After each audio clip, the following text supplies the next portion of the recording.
Bonjour chers étudiants, aujourd'hui on va entamer la dernière partie dans notre module installation et configuration Windows Server 2012. Donc on va parler plus exactement aujourd'hui de l'implémentation de la virtualisation de serveurs avec Hyper-V. La virtualisation en fait de serveurs est un élément du système d'exploitation Windows Server depuis la version Windows Server 2008 et l'introduction du rôle Hyper-V. Avec la virtualisation du serveur, votre organisation peut faire des économies grâce à la consolidation des serveurs. Cependant, pour utiliser la virtualisation de serveurs de manière plus efficace, les administrateurs de serveurs doivent pouvoir déterminer les charges de serveurs qui s'exécuteront effectivement sur les ordinateurs virtuels et les charges de travail de serveurs qui doivent demeurer déployées dans un environnement de serveur plus traditionnel. Donc, dans ce module, on va décrire le rôle Hyper-V dans Windows Server 2012, les composants du rôle, comment mieux déployer le rôle et les nouvelles fonctionnalités du rôle de Hyper-V qui sont présentées avec Windows Server 2012.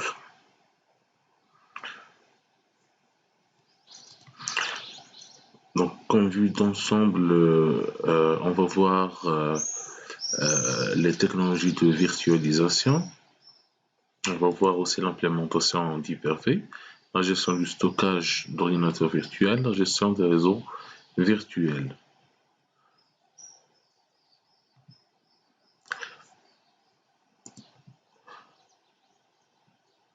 Donc, pour la virtualisation de serveurs avec Hyper-V, vous pouvez créer des ordinateurs virtuels distincts et les exécuter simultanément sur un serveur unique qui exécute Hyper-V. Ces ordinateurs virtuels sont appelés invités. L'ordinateur qui exécute Hyper-V est appelé serveur de virtualisation ou bien système d'exploitation de gestion.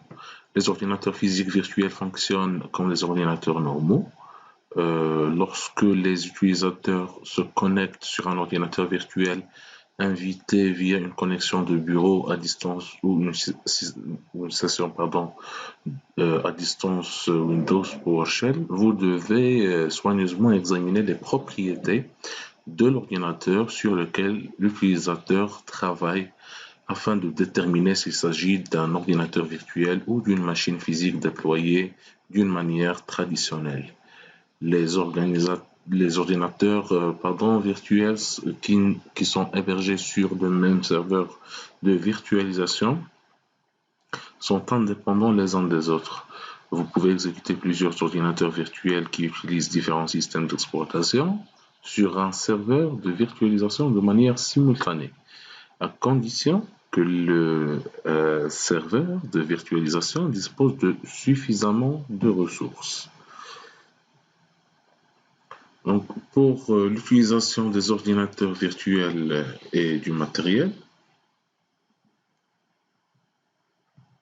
implémenter des ordinateurs virtuels vous permet d'utiliser le matériel d'une manière plus efficace. Dans la plupart des cas, un service ou une application ne consomme qu'une faible fraction des ressources d'un serveur de virtualisation. Cela signifie que vous pouvez installer plusieurs services et applications dans un serveur de virtualisation.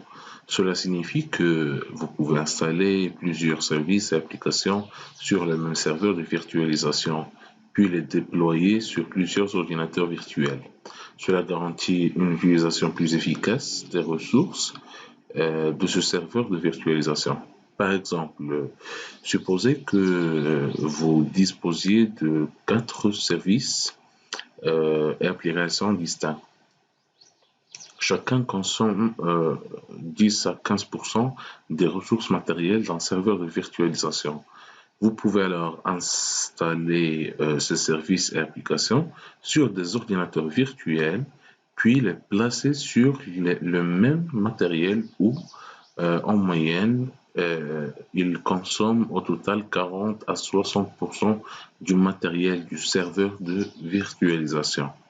Il s'agit là d'un exemple simplifié.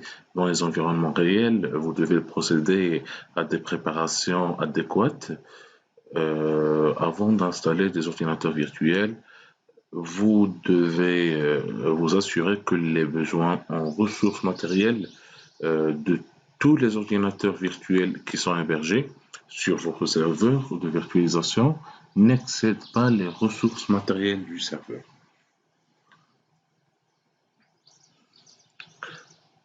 Donc on parle aussi de la consolidation de la charge de travail, la consolidation de serveurs. En fait, avec la virtualisation de serveurs, vous pouvez consolider des serveurs qui devraient autrement s'exécuter sur du matériel distinct sur un serveur de virtualisation unique. Étant donné que chaque ordinateur virtuel sur un serveur de virtualisation est isolé des autres ordinateurs, virtuels bien sûr, sur le même serveur, il est possible de déployer des services et des applications qui sont incompatibles entre eux sur le même ordinateur physique à condition que vous les hébergiez sur des ordinateurs virtuels.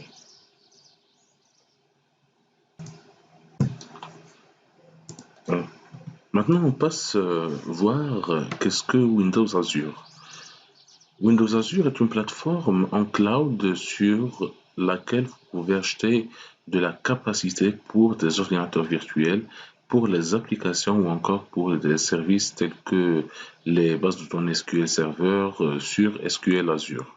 L'un des avantages que présente l'utilisation de Windows Azure est que vous payez seulement la capacité que vous utilisez au lieu de payer un taux fixe. Par exemple, au lieu de payer un taux forfaitaire mensuel pour louer un serveur en armoire à un fournisseur d'hébergement, vous payez moins lorsque le serveur est moins occupé et vous payez plus lorsque le serveur devient plus occupé.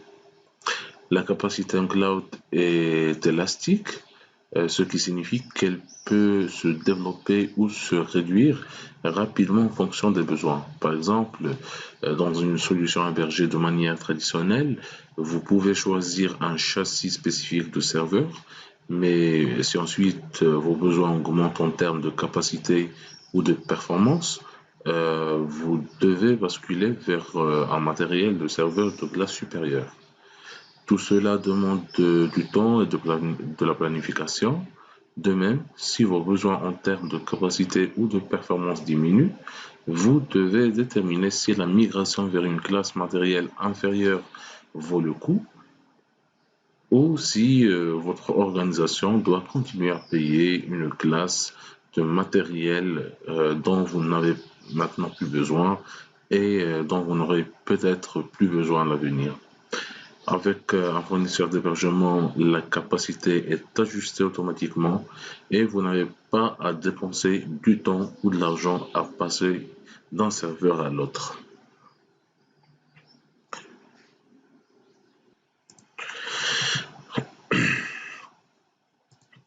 Alors, pour la virtualisation de bureau, en fait, on va parler de Hyper-V client local et le VTI qu'on va voir un peu plus tard.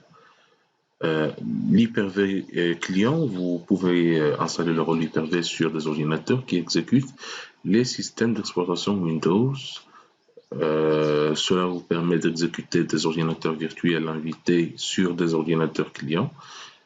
Avec Hyper-V client, fonctionnalité Hyper-V dans les systèmes d'exploitation Windows, la configuration processeur requise est légèrement différente de celle de Hyper-V sur Windows Server 2012.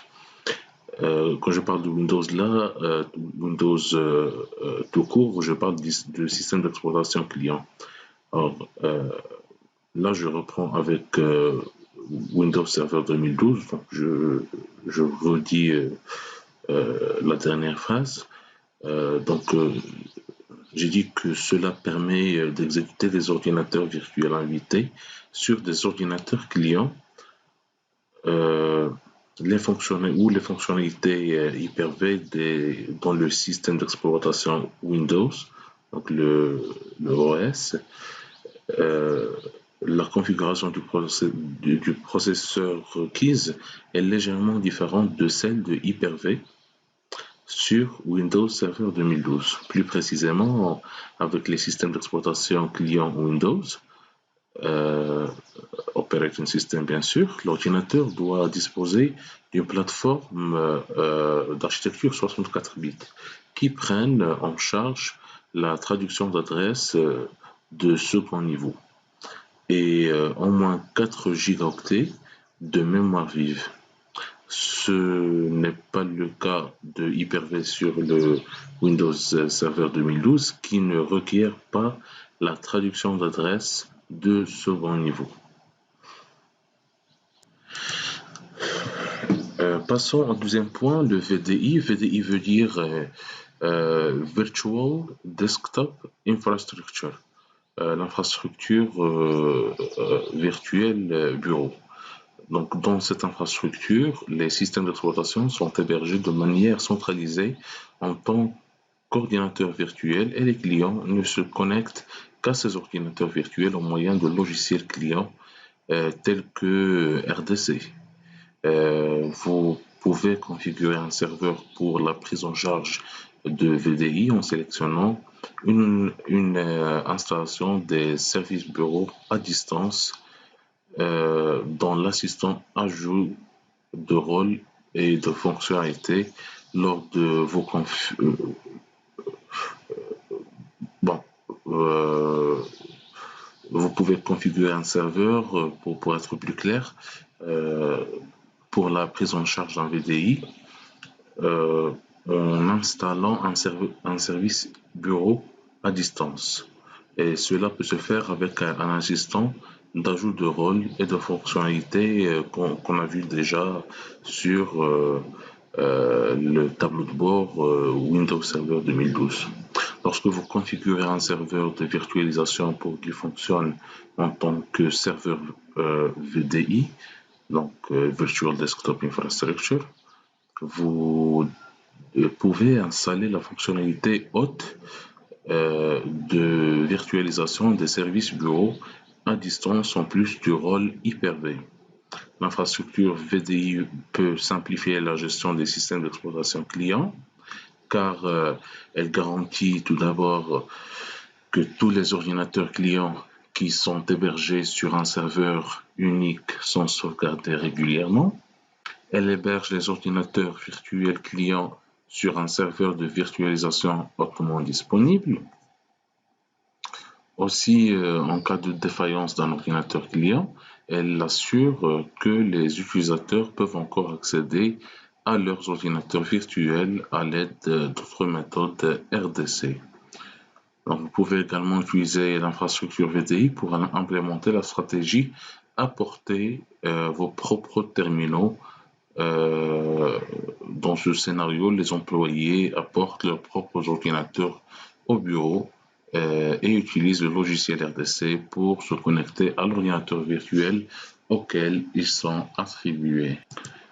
Pour la virtualisation de présentation, la virtualisation de présentation présente la virtualisation de bureau comme suite. Dans la virtualisation de bureau, chaque utilisateur se voit affecter un ordinateur virtuel qui lui est propre et qui exécute un système d'exploitation client. Avec la virtualisation de bureau, les applications s'exécutent sur des ordinateurs virtuels. Avec la virtualisation de présentation, le bureau et les applications s'exécutent sur le serveur de virtualisation. Pour les passerelles des services bureau à distance, elles permettent aux clients externes d'accéder au bureau à distance et à Remote App sans recours au réseau privé virtuel connu par le VPN ou Direct Access, fonctionnalité des systèmes d'exploitation Windows, que ce soit 7 ou 10, les passerelles des services bureau à distance est un service de rôle que vous pouvez installer sur un ordinateur exécutant Windows Server 2012.